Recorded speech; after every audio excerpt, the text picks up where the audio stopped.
ബംഗ്ലാദേശ് ഹിന്ദു വംശഹത്യയിൽ ഭാരതത്തിൽ പ്രതിഷേധം കനക്കുന്നു. ഹിന്ദു യുവാവ് ദീപു ചന്ദ്രദാസിനെ കൊലപ്പെടുത്തിയതിനെതിരെ ഡൽഹിയിൽ വിശ്വ ഹിന്ദു പരിഷത്തിന്റെ നേതൃത്വത്തിൽ പ്രതിഷേധം. ബംഗ്ലാദേശ് ഹൈക്കമ്മീഷനിലേക്ക് VHP പ്രവർത്തകർ പ്രതിഷേധ മാർച്ച് നടത്തി.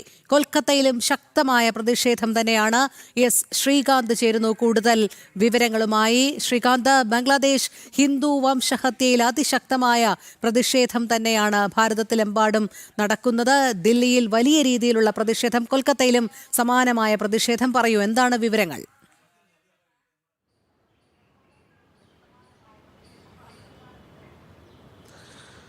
ബംഗ്ലാദേശിലെ ഹിന്ദു വംശഹത്യയിൽ ഭാരതത്തിലാകമാനം കനത്ത പ്രതിഷേധം നടക്കുന്നു. ഇന്നിപ്പോൾ ഡൽഹിയിൽ ബംഗ്ലാദേശ് ഹൈക്കമ്മീഷനിലേക്ക് വിശ്വ ഹിന്ദു പരിഷത്തിൻ്റെയും ബജ്രംഗദളിൻ്റെതും ഉൾപ്പെടെയുള്ള ഹിന്ദു സംഘടനകൾ മാർച്ച് നടത്തുകയുണ്ടായി. വലിയ സംഘർഷം ഈ മാർച്ചിൽ ഉടലെടുക്കുകയും ചെയ്തു. ദിപു ചന്ദ്രദാസ് എന്ന ബംഗ്ലാദേശിലെ ഹിന്ദു യുവാവിനെ മർദ്ദിച്ച് അവശനാക്കി പച്ചയ്ക്ക് കത്തിച്ച സംഭവത്തിലാണ് ഈ പ്രതിഷേധം ഉടലെടുത്തത്.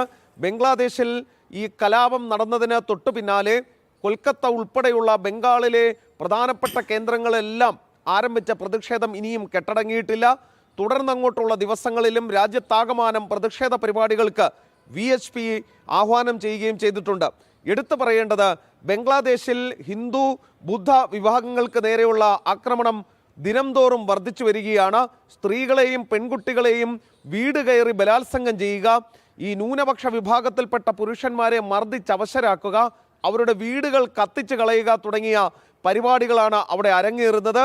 ഈ നമ്മുടെ രാജ്യത്തെ വടക്ക് കിഴക്കൻ സംസ്ഥാനങ്ങളെ വെട്ടിമുറിച്ച് വേറൊരു ഭാഗമാക്കി മാറ്റും എന്ന് ആഹ്വാനം ചെയ്ത, ഈ രാജ്യത്തിനെതിരെ ഇറങ്ങിത്തിരിച്ച ഈ ഓസ്മാൻ ഹാദിയെ പോലെയുള്ള കൊടും ജിഹാദികളെ, ഭീകരരെ പിന്തുണയ്ക്കാൻ നമ്മുടെ രാജ്യത്തെ ചില മാധ്യമ സ്ഥാപനങ്ങളും തയ്യാറായി എന്നുള്ള ഞെട്ടിക്കുന്ന വാർത്ത കൂടി ഇതിനൊപ്പം പറയേണ്ടതുണ്ട്.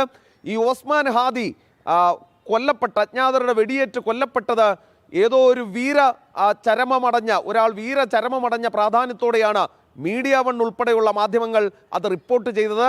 അതേസമയം തന്നെ ജമാഅത്തെ ഇസ്ലാമിയുടെ നേതൃത്വത്തിൽ ബംഗ്ലാദേശിൽ അതിശക്തമായ ഹിന്ദു വേട്ട നടന്നുകൊണ്ടിരിക്കുകയാണ് ഇപ്പോഴും. എന്തായാലും ഇന്ത്യയിൽ ഈ പ്രതിഷേധങ്ങൾ കനക്കുകയാണ്.